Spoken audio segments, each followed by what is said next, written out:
Welcome everyone to our first webinar of 2018. And so what happens at the end of every single year is that we make a lot of changes in December. And usually Q4 is such a hectic quarter that things sort of get messed up at times. And it's time now, it's January, to look back and say, okay, let's fix the madness. Let's check our ads, our landing pages, our offers, and get everything sort of back into shape. Let's plan for the new year. And of course, every new year we need to make our resolutions and then sort of recap the big things. So the one thing I want to start with is Q4 was one of the most unusual quarters we have ever seen out of Google. In fact, to our app, we have about $1 billion in annual spend connected to our app, and so we do a lot of trending data. And I looked at it, and I ran the numbers, and I ran them again, and I said, this is really strange. Is this right? And so I reached out to some very large spenders, some big agencies, and said, this is what we're seeing. Is this what you see too? And they all agreed. So in Q4, people saw one of the largest increases in cost per click year over year ever. But that doesn't tell the whole story. All right, they saw an increase in click-through rates, an increase in conversion rates, and for the first time in any quarter in years, clicks and impressions were flat for most people. They didn't have a big upwards trend, a downward trend, but because CTR and conversion rates were so up, overall ROAS was up. And so it was interesting because it was higher quality visits from the same or fewer clicks. And so a lot of times people put together trends that say, all right, this is what we expect from a click standpoint, a revenue standpoint, a conversion standpoint, and so forth. And while the revenue numbers were good, in fact, they were better than most people expected. Christmas season this year was a week longer than normal, so that does help. But it's the click numbers and impressions were flat, which affected some of their trending, but not in the revenue standpoint. So what, of course, we don't know yet is if that's going to be a trend we see in Q1 2018, or that was just some odd anomaly in Q4. But we make lots of changes. Things happen last minute, especially if you're in retail, and everything kind of gets out of whack in the accounts.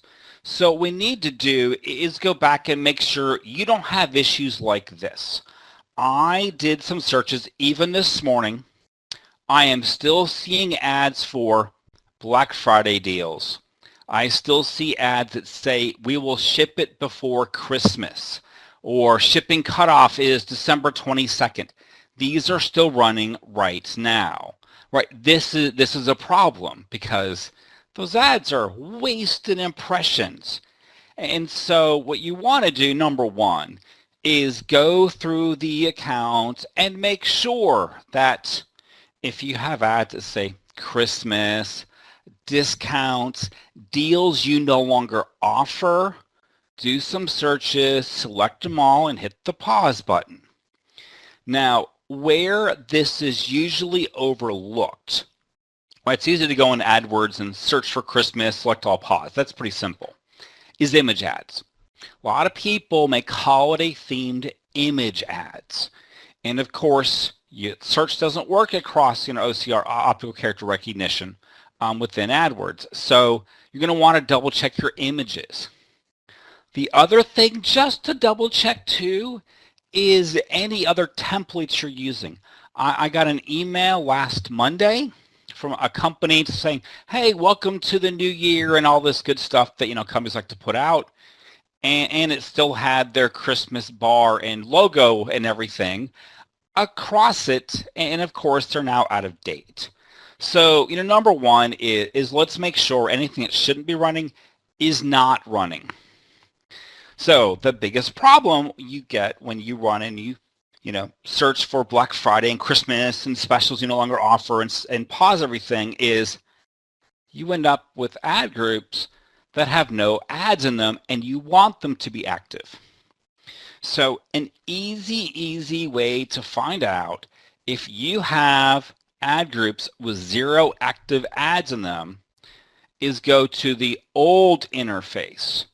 Look at the ad groups detail under the dimensions tab and just sort by active ads.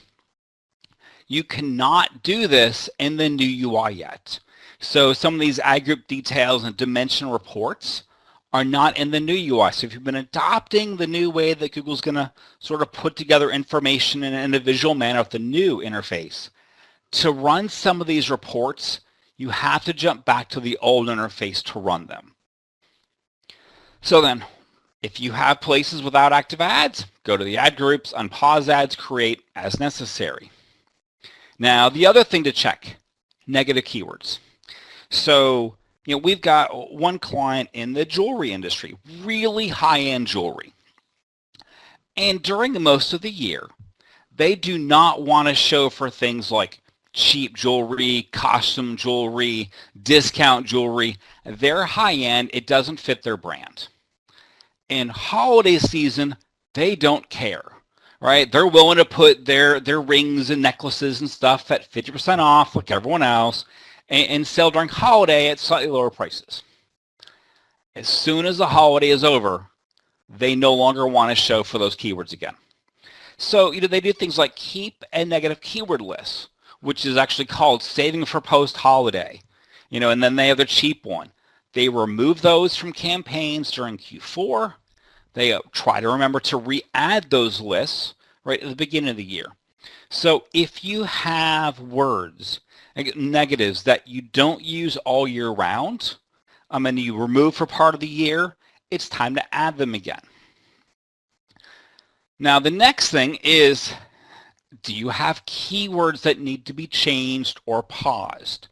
So again, if you do searches right now for Christmas gifts for teenagers, you will see ads with holiday specials in them. Now, other ones, gifts under $20, right? Men's gift under $10. Those are still valuable keywords. And ones like those, you just need to make sure that the ads and the landing pages aren't holiday themed. Because what has a tendency to happen this time of year is some of those ads are still running, and they can be, right? Men's gifts under $10, that's fine to run all year round, as long as it go to a page that says promotion has expired. This will cause a huge increase in bounce rates naturally. So another thing to look at real quick is go into analytics and do a sort of a quick time frame comparison of bounce rates by page, middle December versus your second week of January, and sort by the difference. Because if you see wow, these pages or bounce rates have skyrocketed, might be some expired promotions that you're still running things to. So that's another one to definitely check. Now, there's a lot of other things you should be doing. Like, a lot of companies adjust bid rules. So did you adjust bid rules, or did you turn off automated bidding because you wanted to do some manual bidding on your top words, especially those last few days of December? Did you change extensions? It's overlooked one commonly. If you had extensions that were, we can ship by December 22nd and free shipping may be offered in December, but not offered the rest of the year. Did you add discount type words that you don't want to use anymore? Were any final URLs changed? Do you have audiences that need to be paused? So it's a common tactic, right, from audiences is to export your CRM list of people who bought from you last holiday and didn't buy the rest of the year from you. It's common to have a set of holiday buyers only, right? And then you make a custom match list of holiday only buyers, and you use those as either bid boosts or retargeting just for that group, etc. So now they're done shopping, right? They're seasonal buyers. They're not everyday buyers. So if you have some audiences made just for that time frame, time to pause those. And then, of course, hopefully you have a holiday plan. And most people start planning for Q4 in September. Some start in as early as July. So take a look at those holiday plans. Say, okay, this is what we are going to adjust. This is what we actually adjusted. What else do we need to change? And so that's really just trying to put all the mass changes, which weren't tracked very well for most people, in Q4, back to where they should be. But now it's time to say, okay, what are we going to do this year? What's new? What can we take advantage of? So when we look at the major changes in 2017, right, exact and phrase have changed how they match to words, right? Exact match, especially now that it is a semantic match type and not a syntactic match type, you're going to want to look back and do analysis on your exact match words and say, oh, wow, these aren't working very well. They actually should be phrase instead of exact, or here's new negatives. Google launches new ad extensions usually every few months. If you haven't tried the promotion one yet, it's a great one. In certain industries, the price one is very good. ETAs are the default ad now. That's not new. And next webinar, we'll really dig into ETA data, expanded text ad data. But the loss that happened when you went from your old text ads to the ETAs was you couldn't make mobile preferred ads anymore. You couldn't say, this message is desktop, this message is mobile. With the if default ads launched in 2017, you can adjust an ad within just one format based on someone's device. Life event targeting launched. This is one that's very interesting. It's been a common social one for quite a while. You're targeting someone moving, having a kid, getting married. Not enough people are creative with life event targeting. One thing we're working on right now is a campaign for a travel planning site, right? And so we're looking at people getting married with travel planning to do custom honeymoon destinations as a new thing for them because they have this new targeting type. Right? Customer match can use additional fields. This is a huge one. Especially if you were in B2B and you uploaded your CRM to a customer match, if you got 25% match rates, you're in great shape. In B2C, it's common to see 80% plus. But Google launched it because before you just email addresses. Now you can do name, phone number, zip code. So if you've had poor match rates for customer match last year, look at your exports and make that data more complete so you get higher matches. Similar audiences in market launch for search. Great ways for bid modifiers. Gmail, you can now do retargeting. There's now expanded DSAs. If you have an actual store, there's much more in-store measurement. And of course, DDA, data-driven attribution, launched. Now, that's a lot. Most people are not going to do all of these things at once. Right? So what you want to start thinking about, right, is, okay, let's pick out a few things that we want to try. Because what happens in most agencies and in-house companies is they're doing their work, and if things are good enough, they don't put aside time to try something new. Or they wait for some fire to happen. The client comes and says, all right, so last year everything went up 8%, searches rose 9%, so you actually got worse. What are you doing for me now? Right? And so being proactive, thinking, okay, this is what we're going to try out. We're going to do in-market audiences for search or similar. Those are really good ones. If you're doing DSAs, try expanded. If you're not doing any DSAs, try them out. DSAs have come a long ways. If you're still doing last click bidding, say, okay, this is the year we need to move away from last click and really examine attribution modeling and how we bid based on attribution. If reporting is a problem for you, which it is in a lot of places, Data Studio is amazing. Google launched Data Studio a while ago, but it was very expensive. Now it's free and open, and you can make a Data Studio report that brings in Facebook data, Google Analytics data, AdWords data, Bing data, etc. into one place. Then you can easily refresh your reports by a time frame. Pull down a PDF, send it off to a client. So if reporting's been an issue, try Data Studio. It is really, really powerful in what it can do and gives you a lot more insights than you pull out of, say, AdWords, just looking at your statistics.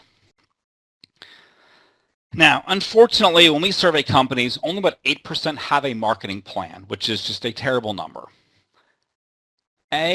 Either make a marketing plan of what you're doing. If you have one, review it and update it.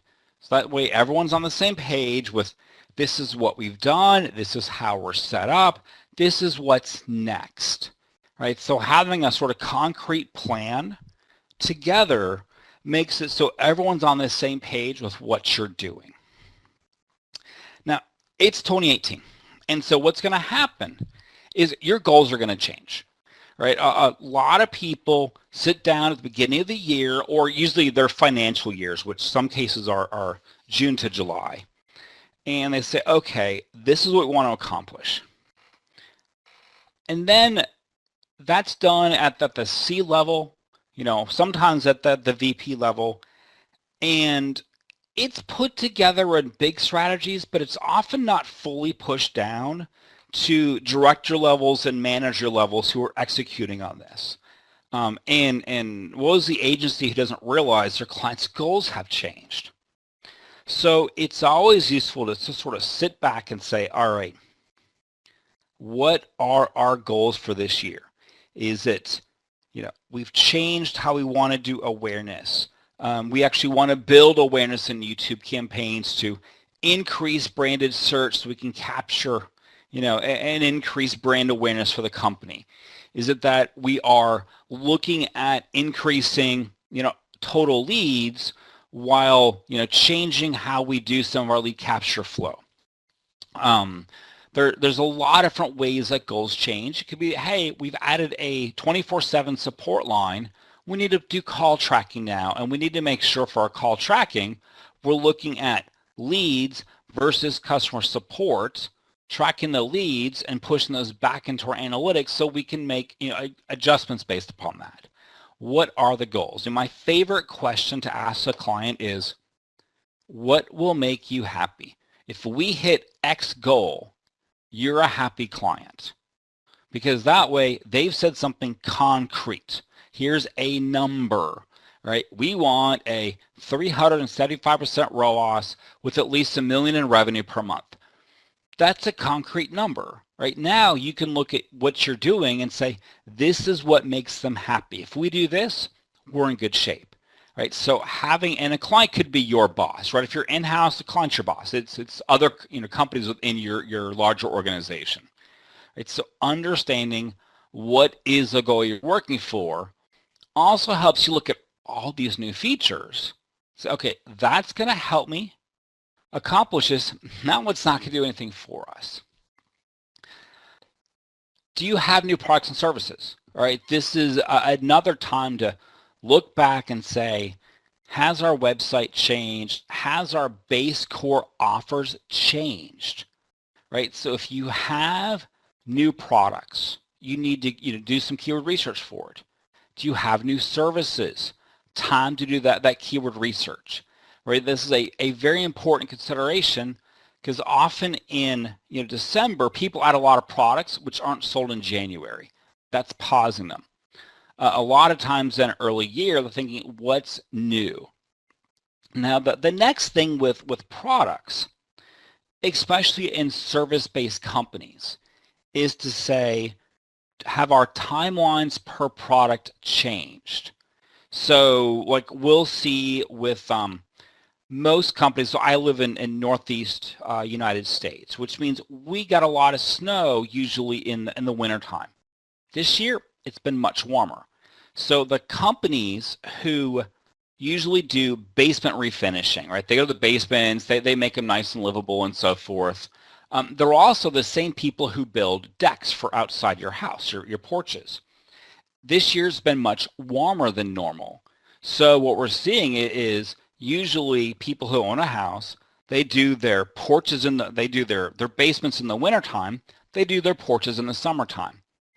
It's been so warm at times that these companies who normally don't advertise for portrait finishing, building porches, so forth, are actually booking business if they're marketing the fact that they're doing it this time of year, right? So when you think about products and services, it's also, has the timeline changed based upon other seasonal effects of when you want to do it? You're about to head into tax season. So if you are a tax-based company, right, are you ready for how all the different taxes are going to play out across the countries? So that's important overall to look at. Now, the other new thing coming down, which is also important to look at if you do business in Europe, are the changes to some of the privacy policies that's happening. Some companies have to readjust their marketing because they have to readjust their data collection. So if you're working with another company and you're using something as simple as customer match, right? And they're doing an automated, export, you're doing an automated FTP of the data, and it's just been kind of sitting in the background running for the past year or two. That export may suddenly change in the next few months. And so if the companies you're dealing with have to make changes for legal regulations, and that affects the marketing, right? That's not necessarily a new product or service, but it is a change to how their current products, services are marketing for the current ones, will also adjust. And some of the stuff coming down in Europe is going to have some large impacts on companies. But it's really look at, have goals changed? What makes the client happy? What's new in the company? Right. Then look at, here's all the new features. Which one of these is going to make us the most revenue and move the needle the most? Now let's go put a plan in place, right, to accomplish those. And if you don't have a plan to accomplish it, it's going to get pushed off and pushed off and pushed off. It never actually happens. So having those milestones is very important. What do you want to accomplish? If this is not set out in January, it often never gets done. It's sort of like a task list versus a project plan. Right? A task list is just a lot of things to do someday when you get to it. And it's easy to keep adding tasks and never finish them or just push them off. Right? A project plan says, this is the date it will happen. This is the tasks that need to be done to hit that particular milestone. So as you're looking at all these potential changes, right, you need to sort of look at your schedule, look at the assets you have, what's needed, and make a clear project plan to accomplish those things. When we think about New Year's resolutions, right, so the ones that most companies should either do or already have completed. One is track every single conversion. It is sort of amazing that, it's now 2018 and the sheer number of companies who do not track most conversions is quite high. With chatbots on the rise, right now, very few people who actually can do conversions within a chatbot are tracking them. Of course, call tracking, real simple one, right? CRM systems, another big feature launch last year is there's a Salesforce and Google 360 integration. So at a lot of companies right now, their leads go to Salesforce and then they track the lead and they optimize off the lead. And then within Salesforce, they sort the lead, they score the lead, and eventually the lead hopefully closes, right? Not all do. Now, there's a big gap between a lead, a qualified lead, and a close. So if you're using, say, Salesforce, you can now sync back closed leads back to GA and into AdWords so that you're working off closed leads, not leads. Because everyone who's just tracking leads has always had the conversation with the client that says they're not qualified, right? And there's no way to know why they're not qualified in some cases. And so that'll help close the loop of this is not just a qualified lead, but a sale. And with the new integrations between systems, especially Google 360 and Salesforce, you can work off of actual sales. Audience targeting, right? This is one that remarketing, which is a subset of audience targeting, very, very fast adoption for most companies. I mean, if you're in retail, you've already done probably dynamic remarketing. It's a pretty simple thing to execute, fantastic returns. But what we don't see is really good audience targeting when it comes to segmenting the website first and only targeting a subset of users, or using your CRM data to take advantage of audience targeting. There's still huge amounts of gains to be had with audience targeting if you're creative about it. I mean, a creative usage we had last year is one of the company who sells glasses. Right now, glasses are an object, right? They don't have a gender to them. They don't have an age to them. They're just a piece of metal with some, glass in the middle, right? That you use to see better. So this company is struggling a little bit. And whenever someone's struggling, it's always, how do we connect better with the users, right? How do we get more granular? Question number one. So we had them take these glasses, and we put them on one model who was an older female, one model who was a younger female, another model who was an older male, another model who's a younger male, right? So now we've given context to these glasses. We can now go into AdWords. We can make a campaign that says, show this image to young females, show this image to older females and men's and so forth. Completely changed, right, their ability to sell these, because now people could look and say, oh, it's not just an object. I can see that on myself because I'm seeing a reflection, right, of my persona in the ad copy. Move to extended text ads. We're going to do our next webinar on ETAs. When we look, so our system has something like 380 million search ads in it. Roughly half of all accounts more than 12, roughly half of all ads more than 12 months old are still standard text ads. Right? ETAs have better conversion rates. They stand out a lot more than STAs. So it is time to finish any move. And most companies have started the move to ETAs. Very few have finished it. Now, if your account's less than a year old, you only have ETAs. So that's not as big of a deal, except in the creating them properly, which we'll still address in our next webinar. GDN, all text ads were sunsetted from GDN a year ago, and responsive ads are still highly underused. So if you're going to do audience targeting, right, across the Google Display Network, you should try out the responsive ad formats, because they can show in some inventory slots, no images can, such as native, and they're really good assets to see how they do in various sizes. Is the site really mobile friendly? All right, and hopefully your answer is yes. Most people, it's yes these days. Still see a lot of non-mobile friendly sites. If it doesn't matter if you're B2C, B2B, what you sell, sites should be mobile friendly these days. And there's still a lot that aren't. Google just announced officially that speed is going to be part of the mobile ranking algorithm for organic.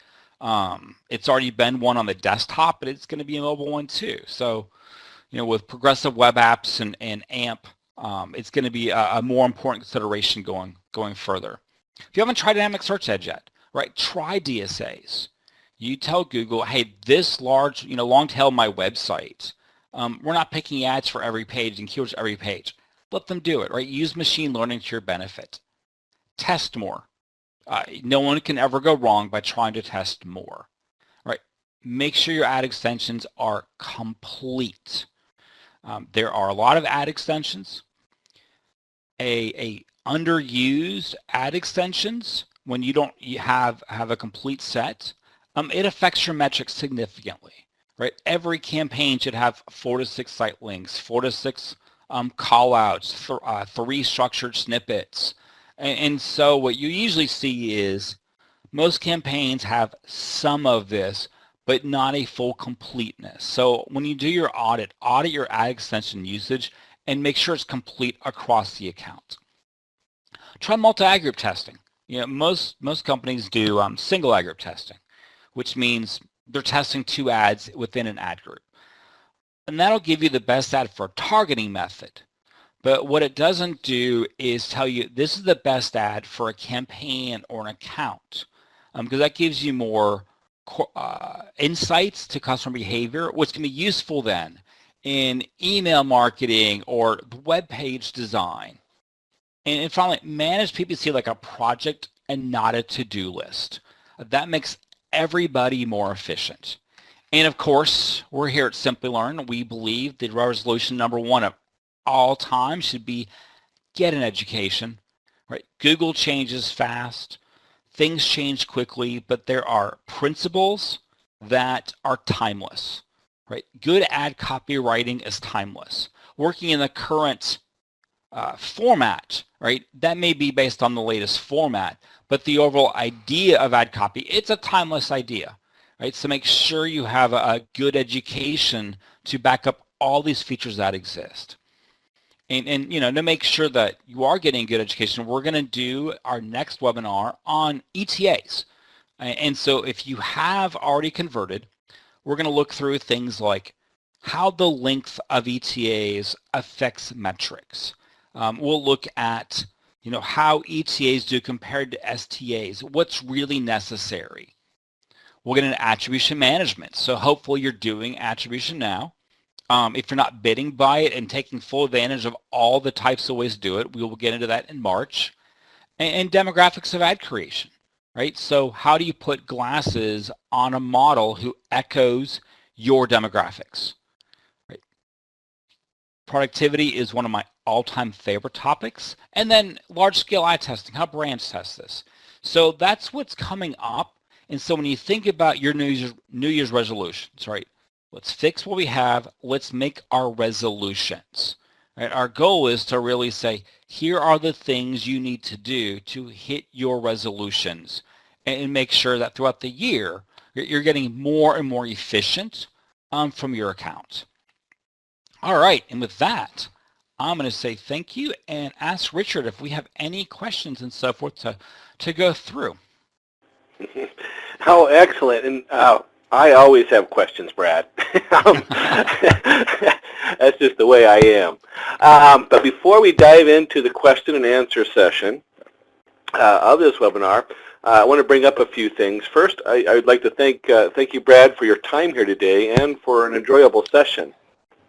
Excellent. Thank you. You're welcome. These are always wonderful. I learned so much from these. On session recordings, if you're interested in getting a session recordings, we do record them, and you can go over to the Simplilearn website and via chat or email just request for a copy of the webinar. Let them know that you had Brad and the date, and they'll send you a link to it, and that way you'll have a copy if you want to go back. Because we do. He covered a lot of information. I had trouble tracking it all, and I'm taking notes. So, so I'm going to start the question off with the one question I see just about every webinar I'm in.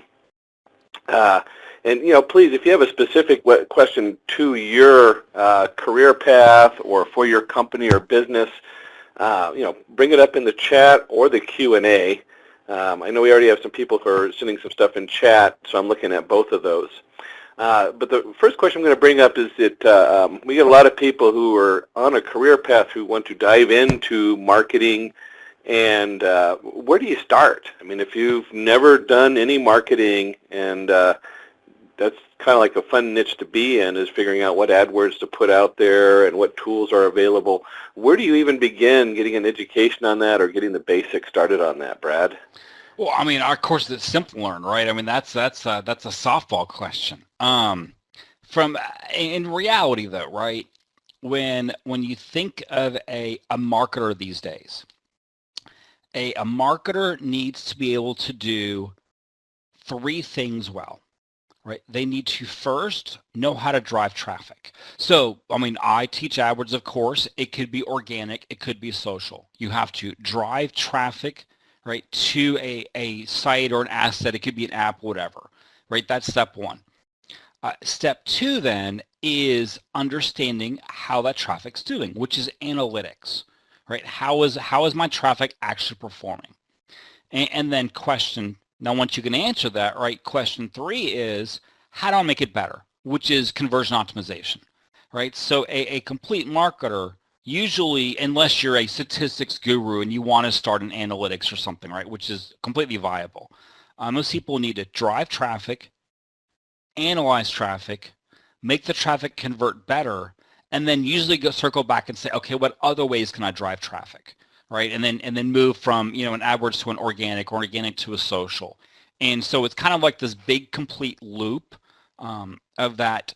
If you can only do one of these, right, you won't be a team. You may be a team leader, but you'll never be a director, right? A director level has to know how to work with all three departments, right? So that's why usually it's easiest to get a job starting in analytics or traffic driving.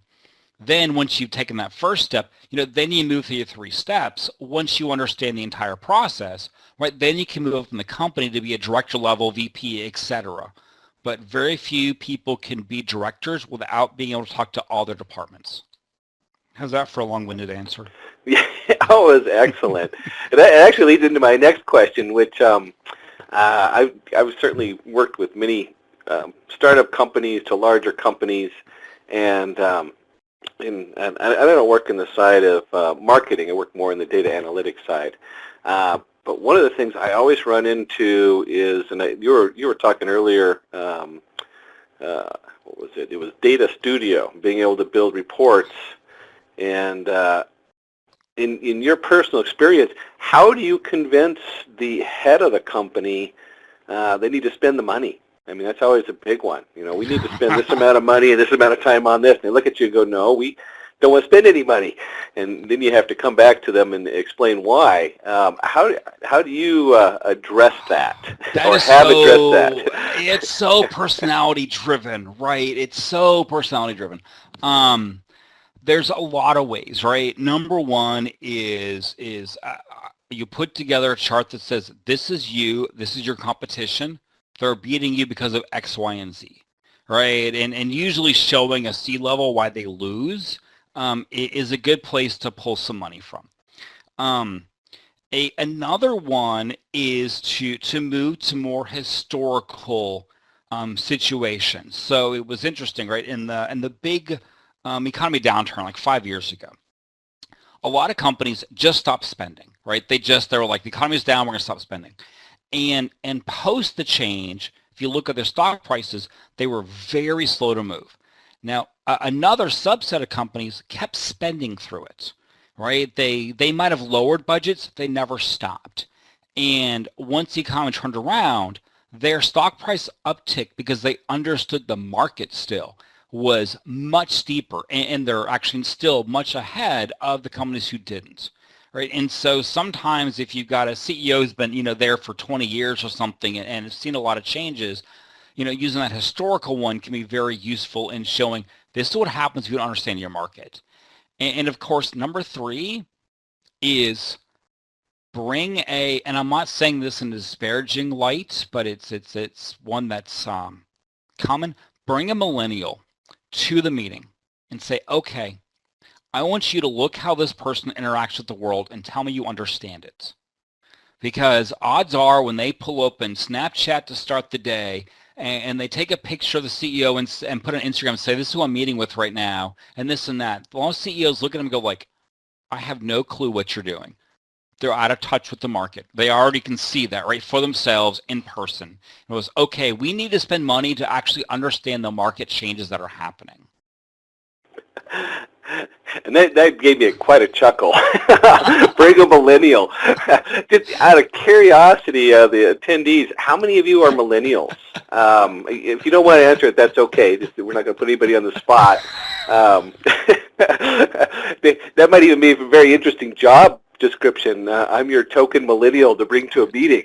It is, right? I mean, because like I had a meeting with a CEO of Fortune, 50, probably 50, maybe 75 company. And my niece was in town. And, my niece she's now 17. She was 14 at the time.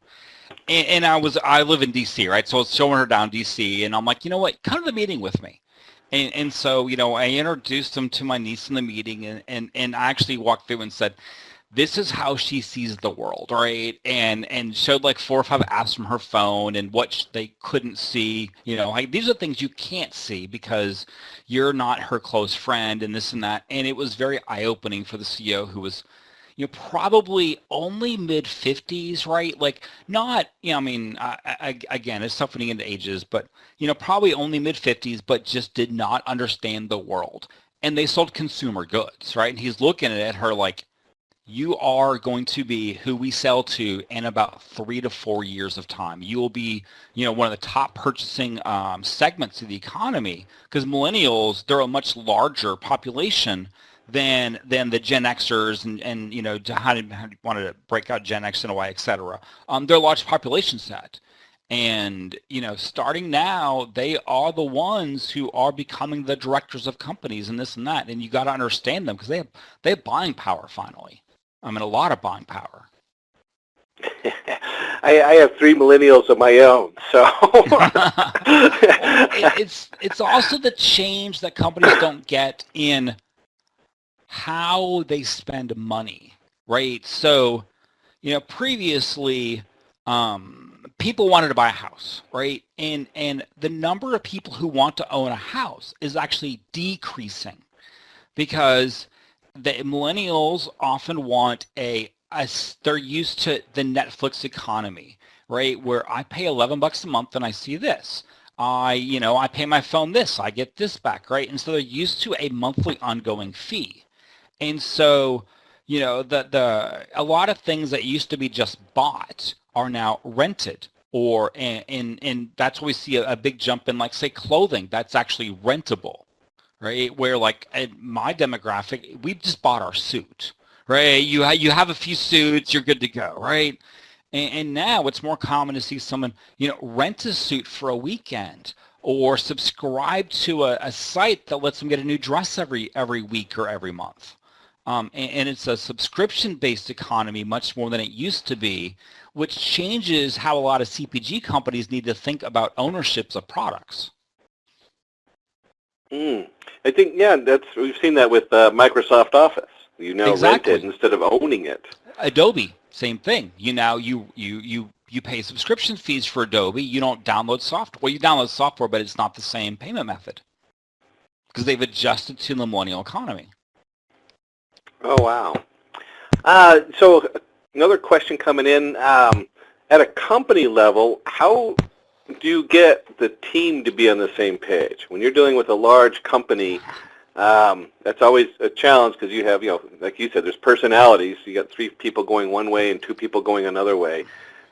Is there a way to get them like in the same class together or get them on the same page when you're doing marketing? How would you do that? How would you market the marketers? Yes. So this May 10th webinar, productivity and communication is one of my absolute favorite topics. I'm a bit of a crazy person on the productivity side.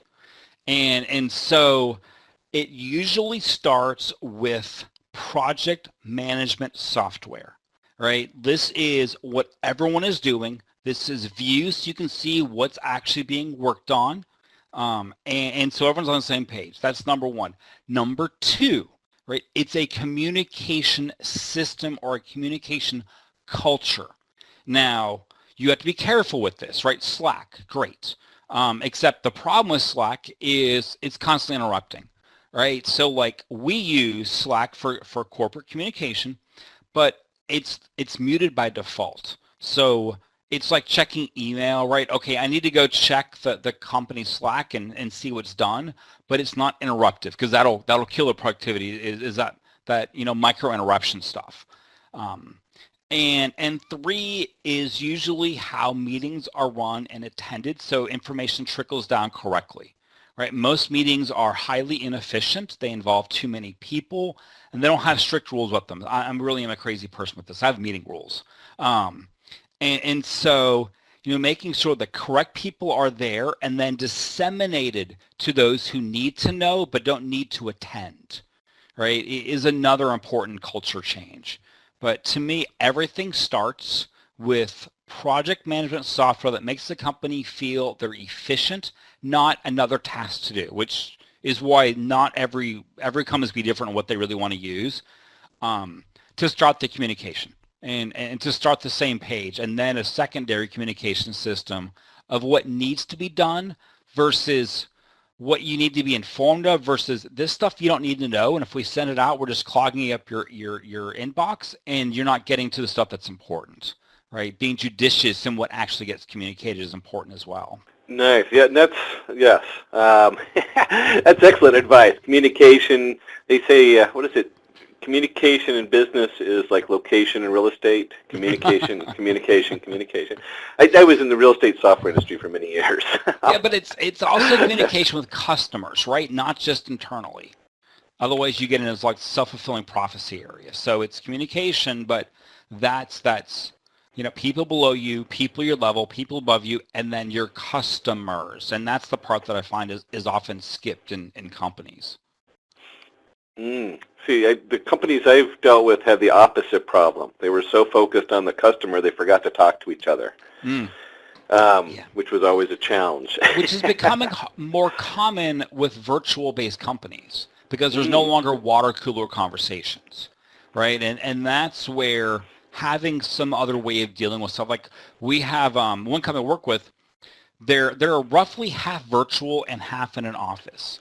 So in their office building, everyone who's virtual actually has a desk with a monitor on it with the webcam on top, so everyone can still see each other working and can stop by the desk and have a conversation. And so that way it's kind of like a virtual presence that is taking over as opposed to invisibility behind nothing, right? Behind a screen or an email and text, which doesn't have correct context at times. Oh, wow. That's kind of weird. I don't know if I'd want to work underneath a webcam. I would find that challenging. Maybe I get used to it. Yeah, but it's no different than working in a cube that everyone can see. I could see that. And other times it's just video meetings, right? So like out at Google, everyone uses GVC, Google Video Chat. So every office has a big screen on it and has a webcam in it. So every time you sit in a meeting, right, people even in the same building often sit in different meeting rooms, which is just weird to me, but whatever. You sit down, you flip on the webcam, you flip on the screen, so at least you're talking to a person and not like this, right, open voice to a flat screen. And that personal communication, being able to see someone in body language helps the conversation a lot, since 90% of communication is nonverbal. When you only talk verbally, you miss large amounts of communication that are actually happening. And so video can introduce a huge amount of additional signals, which make communication much better between people. Excellent. And let's just go with one more quick question, because we are at the end of the hour, but we'll go just a few minutes over since we did start a little bit late. What are some of your favorite tools that you see being used in companies? You've mentioned a few, like Salesforce, Google 360, Slacker, one that I've used before. And obviously Slacker is just more of a chat thing, but some of them require, like Salesforce is a huge,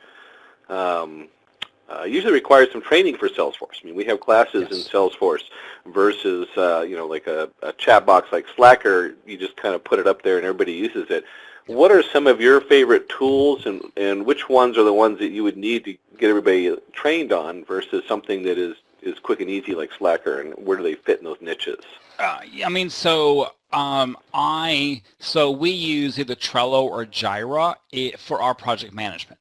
Trello is super easy to use, but it's also limited on features, right? Where Jira, owned by the same company, Atlassian, is incredibly complex to use, but has 1,000 times the features. So that's often the trade-off, right? Is the less features it has, the less training that's needed. Now, sometimes you don't need lots of features, right? And it's overkill, right? Sometimes a high rise for a small company, which is a CRM system, is just as good as a Salesforce, right? If you're 20 people, you probably don't need Salesforce.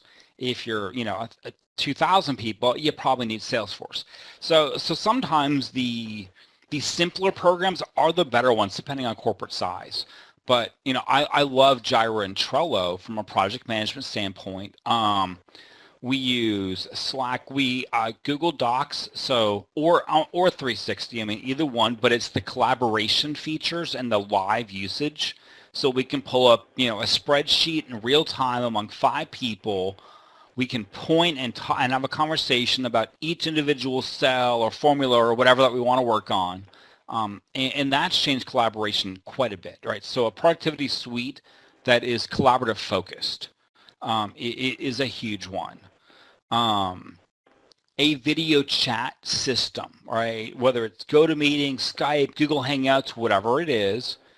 So that way it's not just pick up the phone, but you've got more a video interaction with users.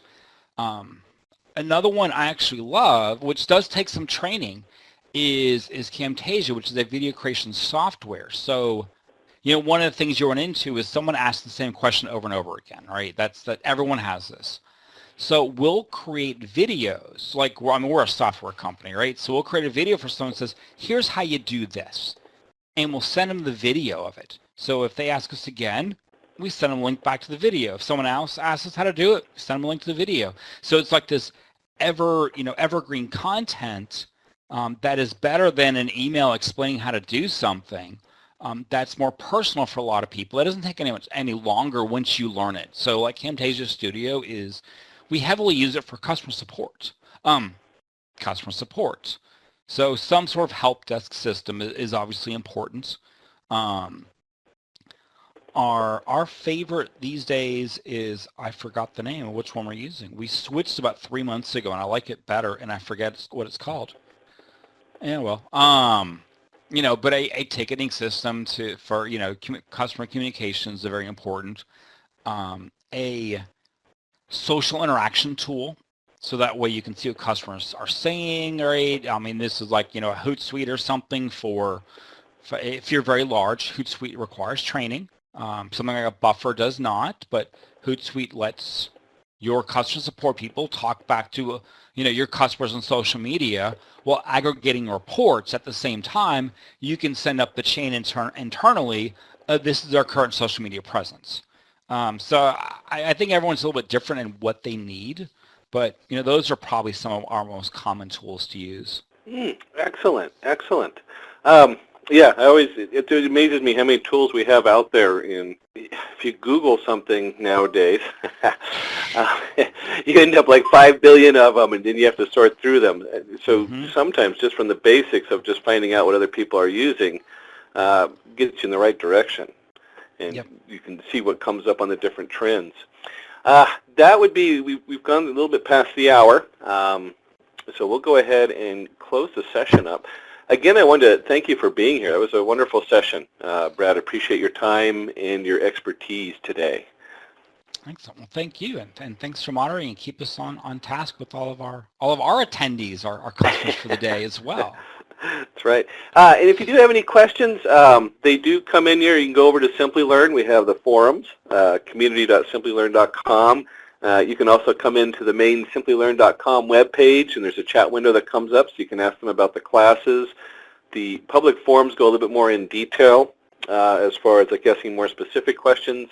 And you can also just contact Simplilearn if you have additional questions specifically to this webinar, and then they'll forward that over to Brad if you have something that comes up. Look forward to seeing everybody in our classes.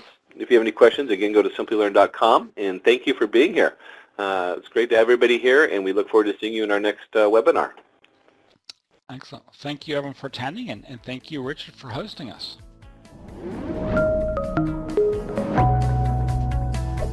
Hi there, if you like this video, subscribe to the Simplilearn YouTube channel and click here to watch similar videos. To nerd up and get certified, click here.